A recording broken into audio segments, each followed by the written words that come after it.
Hey everybody, welcome back. And today we are doing our first week and a half update. It's been a little crazy over the last few days. My son has been keeping me busy. So I wanted to talk a little bit about how all of this is doing. As you can tell, there are just band-aids on the 3 incisions that I had back here, and I had 2 to reconstruct my AC joint right here. So that's why this big hunk of junk is here. Wednesday, I have a doctor's appointment to get the staples out.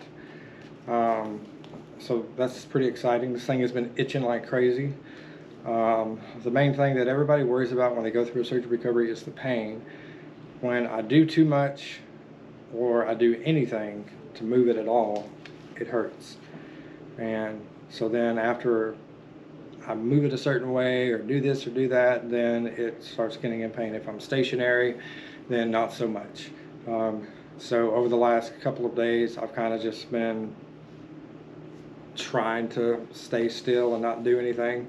For me, not doing anything is a very dangerous thing because I'm so used to staying busy, so used to doing this and doing that. But between my son and I over the last couple of days, we've kind of figured out some stuff that I can do to kind of keep myself occupied while I'm going through all of this stuff. Need to say we got a long road ahead. We're just at the beginning. So just trying to figure things out, further down the road as far as what I can do to keep me from going completely insane. I'm still in this thing for probably about another month. When I take my breaks and I come out of the sling, I have 0 strength in my hands, forearms, anything like this. The forearm here is completely stiff, locked up. I'll take a break out of the sling here in just a minute to kind of give you guys an idea of just how stiff the things are. My bicep muscles are extremely tight. The biceps tendon is extremely inflamed, probably from everything going on that happened inside of here.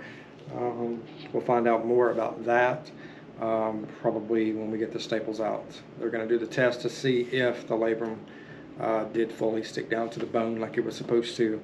We have our 2-week follow-up on Wednesday. It is, at the day of recording this, a Friday. So Saturday, Sunday, Monday, Tuesday, Wednesday, 5 days. So I've got to leave these on for another 5 days. After that, once the wound is completely closed, I don't really have to have anything on there.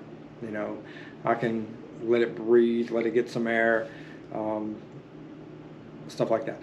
The thing that's very challenging for me is doing certain things that nobody tells you about that you're going to have to do during surgery, such as, 1, you can't tie your shoes with one hand. Okay, it's a very, very difficult task, and you can't tie your shoes with your mouth and your hand either because, well, 1, that's just gross, and 2, because you'll never get it right. And in order to put your mouth in to suck your toes or tie your shoes for whatever you want to do, you're going to have to move the shoulder. So there's no reason to do that. So you have to have help to tie your shoes or leave them loose. That way you can just slip them on and slip them off. Shaving with shaving cream, you can't do it with one hand. What I did is I put the shaving cream in this hand, put it on my face, rubbed it, and what was left on this hand, I put it on everywhere else. That seemed to be, honestly, the easiest way. I've been taking baths because taking a shower, it's just too risky. The one thing I didn't want to do is to get the surgical area wet. You want to get in to your bath or your shower, whatever you're going to be doing, you want to get in and get the fuck out. Okay, and there's a reason for that. It's because even if you're taking a bath, the one thing that's different is the temperature change in the water versus your body, and it's going to create condensation on the walls. It's going to create condensation on your body when you start to sweat. Anytime you start to sweat, the sweat comes out of your skin, and it's going to affect this area here where the incisions were. So there's a reason why I get in the bathtub. I do like a military bath. I get in there, I bathe, I get out. That's it. Afterwards, we clean it, we change it. We clean it with alcohol pads. We don't touch the incision itself. We clean around it, try to get all the dry blood off of inside and between the staples. The staples are very, very loose. They are ready to come out. So there is that. Other things like cooking and stuff like this, I've been very fortunate to have the help that I've had when it comes to, meal preparations and stuff like that. I'm off the antibiotics. We'll start weaning off the pain medicine probably today. We went down to half a pain medicine, half a pain pill, and then we're going to try without any pain pill at all tonight, and we'll see how it kind of plays out.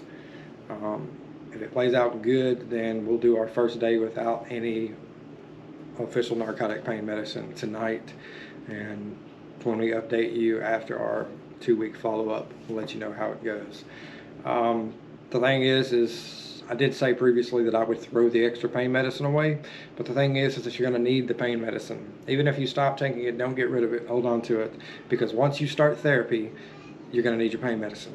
Okay, because when you start therapy, all this pain and stuff that you're putting back and that you've kind of worked through, it's going to come back. Okay, so when you start moving it and you start exercising it, you're doing these exercises with PT, it's gonna flare up. The pain's gonna come back. So what I'm doing is, the pain's not that bad, so I'm stopping the pain medicine right now and I'm saving it, so that way I've got a little bit extra when they allow me to prescribe me more pain medicine during therapy.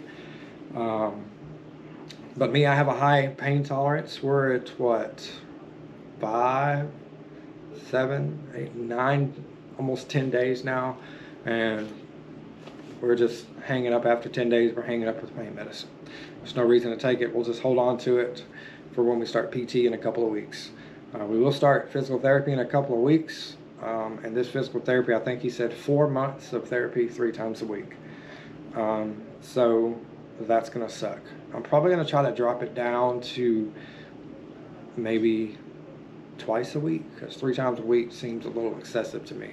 We'll just have to see how the first couple of visits go and then work it out with my physical therapist. Other than that, everything's going good. We've been working on Happily Ever After video. We spent probably the last 5 days working on it constantly, reconfiguring the audio, getting everything ready for it, and we are officially done with that video. Done with the editing part. Now we get to the long and boring part, which is the rendering part. But you guys will see a trailer for that. That will come out next Thursday. So you guys will be able to have an opportunity to see that. Other than that, man, we're doing pretty well. Doing pretty good. Been spending a lot of time one-on-one with the kid.